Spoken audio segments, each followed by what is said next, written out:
Shri P. Chidambaram.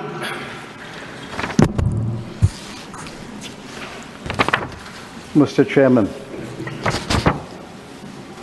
I thank the Honorable Finance Minister for presenting the budget for 2025-26. There ought to be a philosophy behind the budget, but I cannot divine one in this budget. I shall not attempt to do so, because after going through the budget speech and the budget numbers, I believe there is no philosophy behind the budget. It is obvious that the budget was politically driven. I shall not elaborate upon that, but I congratulate the Finance Minister for achieving one of her objects a couple of days ago. Congratulations, Finance Minister. I would like to start on an unusual note. The Finance Minister's asked this House to appropriate 20,517 crore for the Ministry of External Affairs. Usually the MEA does not figure in a budget speech, but I want to start with the MEA. Well, I'll tell you why.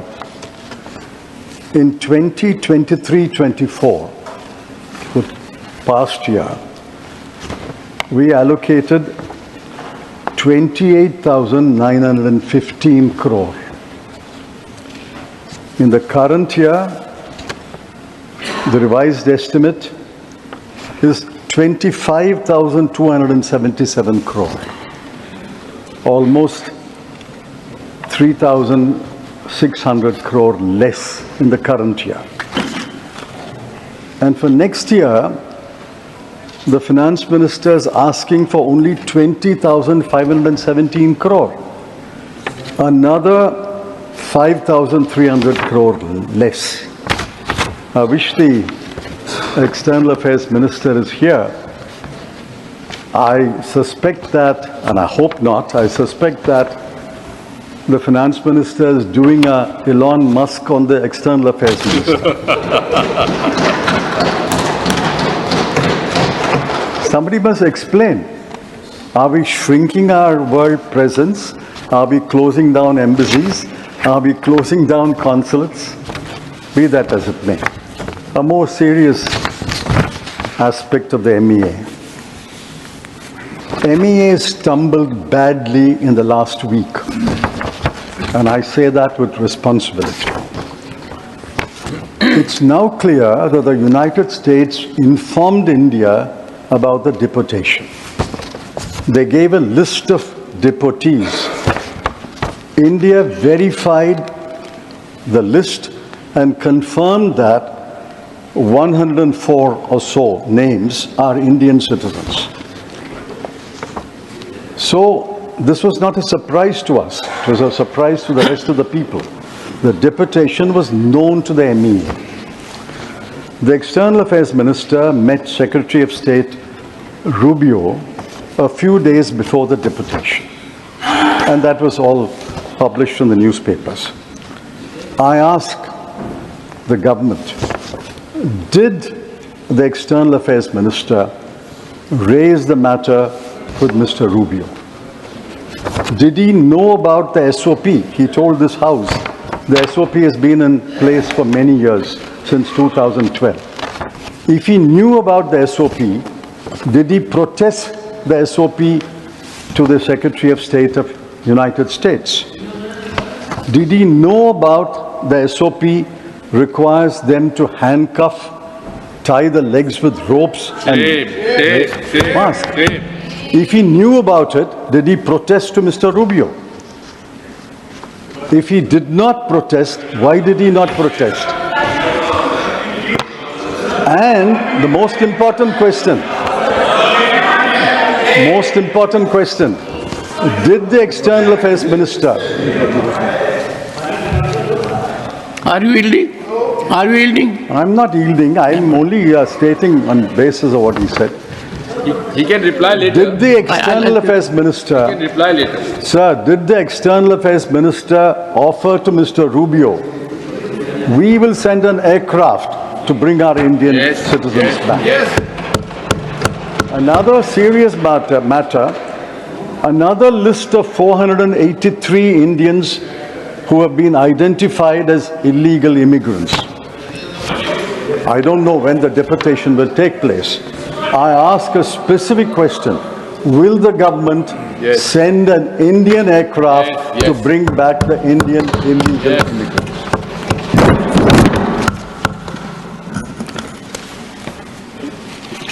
Now I go to the Finance Minister's trump card. No pun intended, sir. Trump card. No pun intended.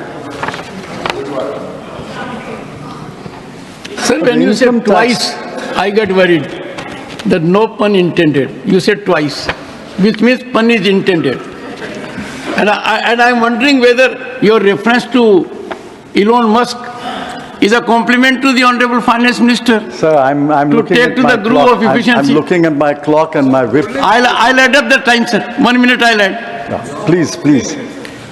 Income tax cut is the FM's main thrust of this debate, and she has given a number of interviews. The House should know that only 3.2 crore persons pay income tax, and the last figures available. The rest file returns, but they pay nil tax. She has raised the government has raised the threshold from 7 lakhs to 12 lakhs, and it applies to all taxpayers right up to the highest taxpayer. Now, I've looked at the CBTT statistics of taxpayers, the last available statistics. My rough calculation is about 80 to 85 lakh taxpayers will go out of the tax net from next year, and 2.5 crore will benefit. But the 2.5 crore includes not only the middle class, which the Finance Minister passionately championed, it includes 2,27,315 persons who returned a total income of more than 1 crore. It includes 262 persons who returned a total income of more than 100 crore. And it includes 23 persons who returned a total income of more than 500 crore. So this is not benefiting the middle class alone, which I welcome, but it's benefiting the very rich and the richest in the world. Yes. Finance ministers also claimed that she had foregone 1 lakh crore rupees. Yet she has claimed that the net tax revenues to the center will grow by 11.1% in 25-26. In 24-25 also it grew by 11%. So it's about the same number. After foregoing 1 lakh crore,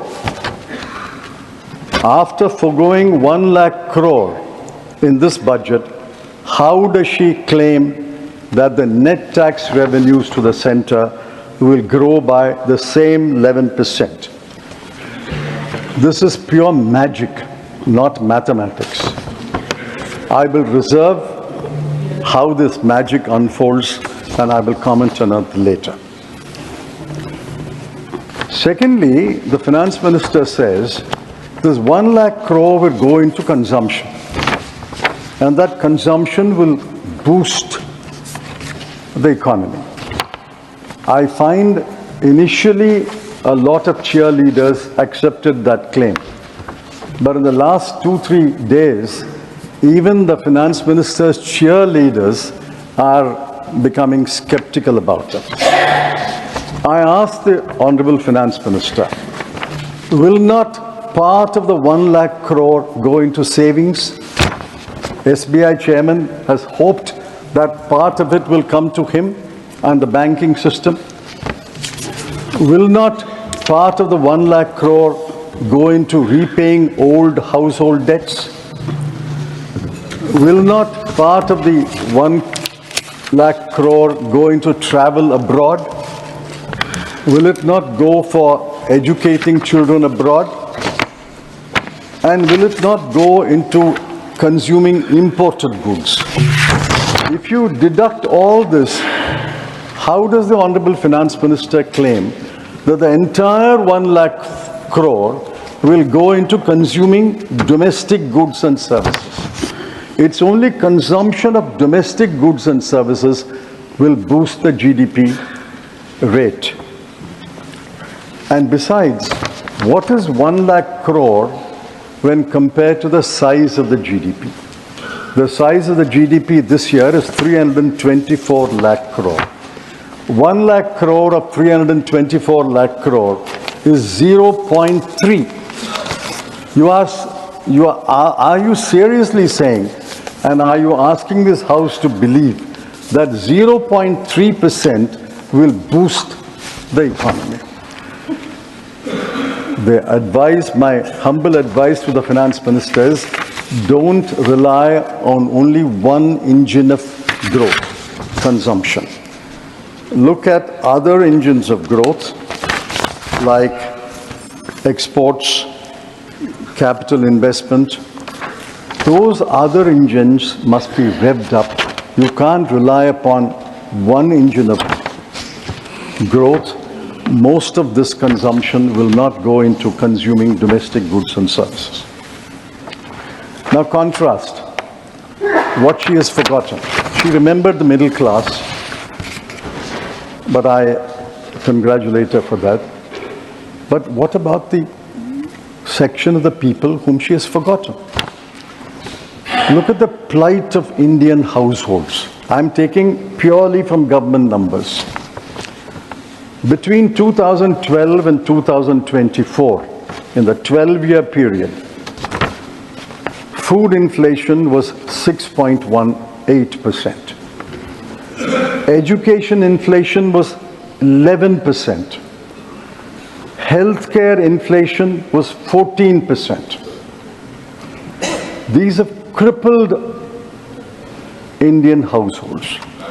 Household savings have fallen from 25.2% to 18.4%. And household consumption saving in September survey in 2023 shows, and mark these numbers, average monthly per capita expenditure of a rural family is only 4,226. And in urban areas, it is 6,996. Now we must examine these numbers more closely. This is the average for the whole India, 4,662 and 6,996, average for the whole India. But the bottom 50% will be even less. And bottom 50% of the 50% will be even less. Now what has this budget done for the average Indian household in the bottom 50% and the bottom 25%? Nothing. What relief has the Honorable Finance Minister given them? She could have done one of several things. I'm not saying she should have done all the 4 things that I'm mentioning. She could have done one of several things. One, instead of cutting income tax, or along with cutting income tax, she should have cut the GST. Everybody pays GST. The richest and the poorest pay in GST. She could have cut GST. She could have cut the tax on petrol and diesel. Everybody indirectly or directly uses petrol and diesel. She could have increased the Maganrega daily wage. She could have increased that rate because the poorest are the ones who are going to Maganrega work. And she could have raised the statutory minimum wage across the board under the Minimum Wages Act. Yes. That would have benefited thousands and thousands of labor. She did nothing, but she was focused on income tax and she was focused on the Delhi election. Let me turn to another subject. The most gravest challenge facing the country is unemployment. I think all of you will agree, unemployment is the gravest challenge. Even the treasury benches must agree. Now, the periodic labor force survey, popularly known as PLFS, concluded that unemployment rate is 3.2%. Now, if the unemployment rate is 3.2%, and that the economic survey also repeats that, if the unemployment rate is 3.2%, I'm sure the London School of Economics, as well as every other university, teaches us that any unemployment rate less than 5% is equal to full employment. I won't get into the intricacies. If unemployment rate has fallen to 3.2%, why should we worry? We should all be happy because it's full employment according to economic theory. The same PLF says youth unemployment is 10.2%.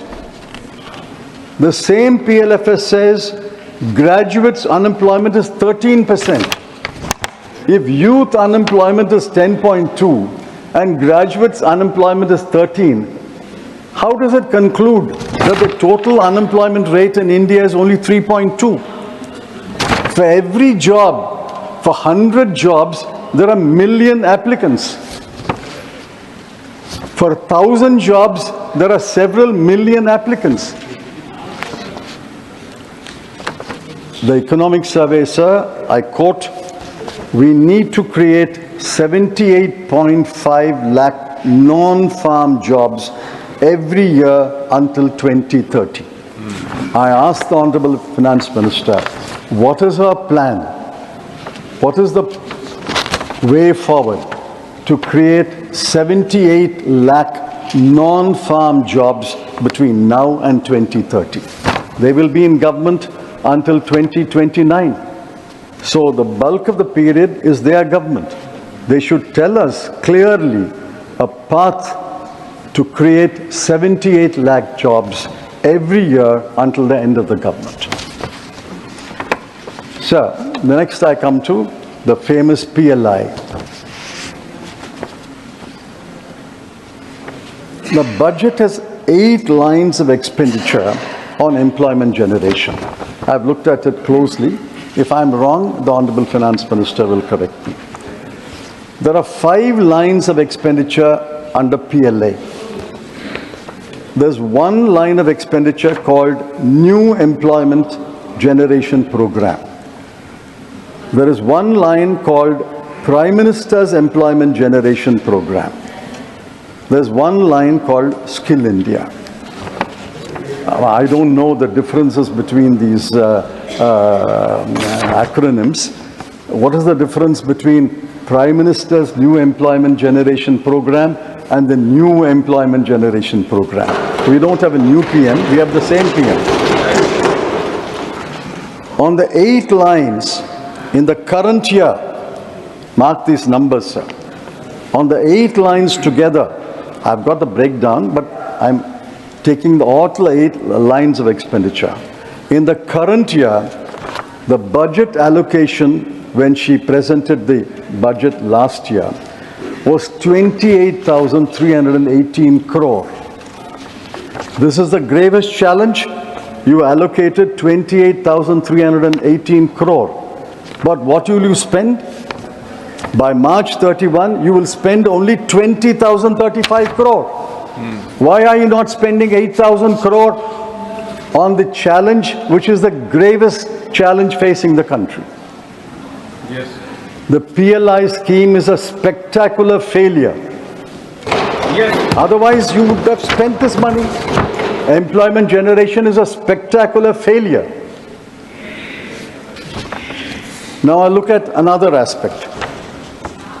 The wages of salaried male worker as well as female worker, but I'm giving the numbers of the male worker.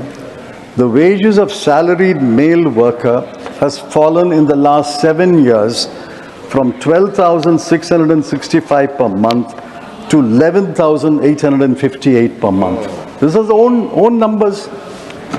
From 12,665 to 11,858. The wages of self-employed male worker has fallen from 9,454 per month to 8,591 per month. So what is the position, sir? The position is incomes are falling, wages are falling, government expenditure is not keeping pace with the promises, household net savings have fallen, household debt has arisen. Yes. This is the plight of the bottom 50% of India. Yes. There's nothing in this budget for the bottom 50%. I think we cannot divide this house into one half speaking for the top 50% and one half speaking for the bottom 50%. I'm quite happy to speak for the bottom 50%, but I want the treasury benches also to impress upon their ministers to speak for the bottom 50% Yes. of India. Yes. Yes. Man ki baat. Sir, let's take Make in India. They made such a hullabaloo about Make in India, Made in India. What was Make in India became Made in India. In global manufacturing trade, India's share is 2.8%. China's is 28.8%. So we are not a big player in manufacturing goods trade. The share of India's manufacturing in the GDP has fallen under this government. Yes. And I give the numbers from the economic survey. 2014, it was 15.07%. 2019, it has fallen to 13.46%. And 2023, it is 12.93%. These are the numbers of the World Bank. Economic survey has proportions in the GVA, but that has also fallen from 17% to 14%. So manufacturing as a proportion of GDP has not increased under this government. So manufacturing is a spectacular failure. PLI is a spectacular failure. So what has this government got to boast about after the last 11 years? I come to my penultimate point. Now, budget is about numbers. I don't want to burden the House with numbers, but I have to mention some numbers, because the budget is about numbers. Now, the FM, Honorable FM, claimed in a number of interviews that she has not only met the fiscal deficit target, but has improved upon the fiscal deficit target. Absolutely true. If you look at the numbers, 4.9, achievement was 4.8. But how did she achieve this 4.8? She cut capital expenditure by the central government by 92,682 crore. Not revenue expenditure, sir. Capital expenditure by the central government was cut by 92,682 crore. She cut the grants in aid to states for creating capital assets, that's another form of capital expenditure, by 90,887 crore. So total cut in capital expenditure by the center and the states, I'm not apportioning blame, but the center and the states in the current year will be 1,83,569 crore. By cutting capital expenditure by such a humongous amount, she saved on the fiscal deficit 43,785 crore. I can understand if she has saved on the fiscal deficit 1,83,000 crore. It is bad policy, but I will understand. But after cutting 1,83,000 odd crore, she saved about 44,000 crore. Is it good policy? I don't know. Is it good economics? I say no, it is not good economics.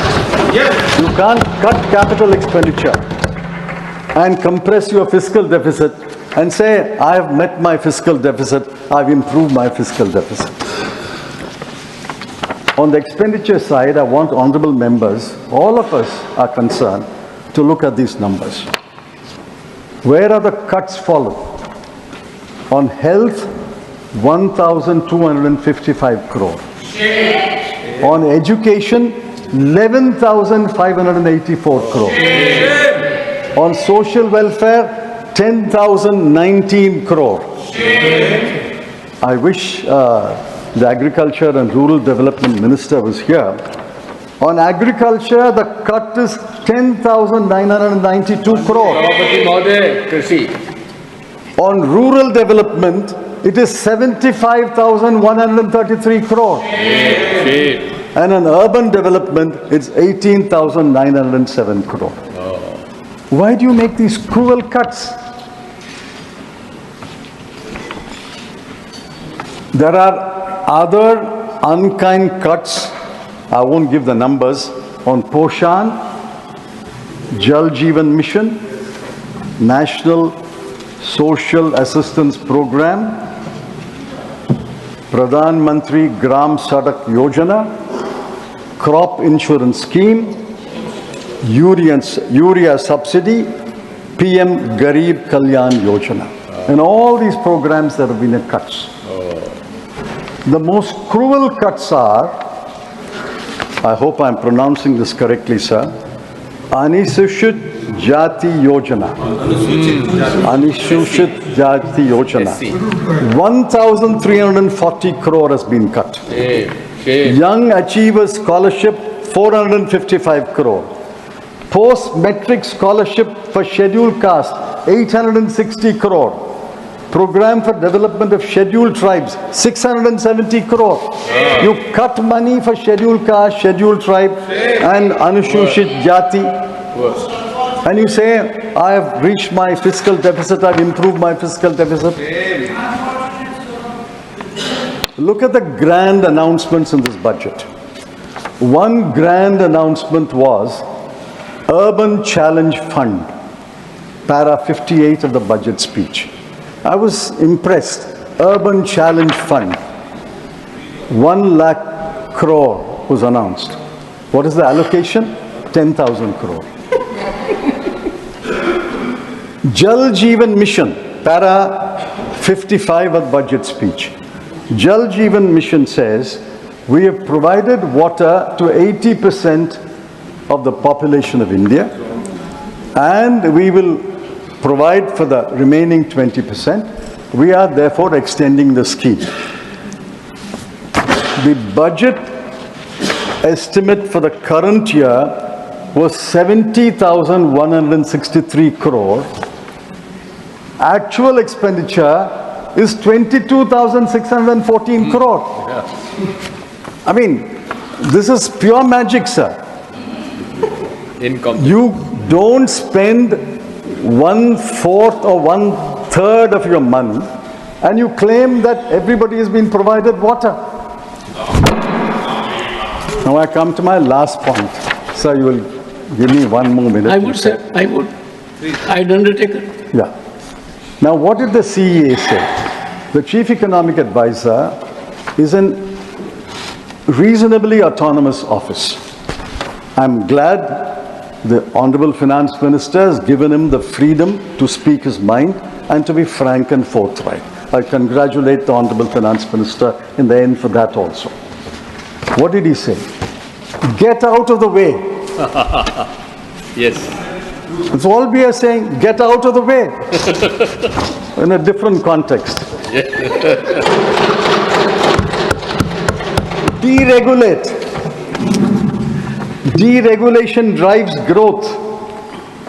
Work towards giving to people back their agency and enhancing the economic freedoms of individuals and organizations. What is the response of the Honorable Finance Minister? To get out of the way and to deregulate, her response is to announce in the budget speech 7 new schemes, 8 new missions, and 4 new funds. Now, where will the money come from these schemes and missions and funds? I don't know, because there's no allocation. Sir, in conclusion, I want to say this. Half a minute. Governance is in the present. There is a government, but I'm sorry to say there is little governance.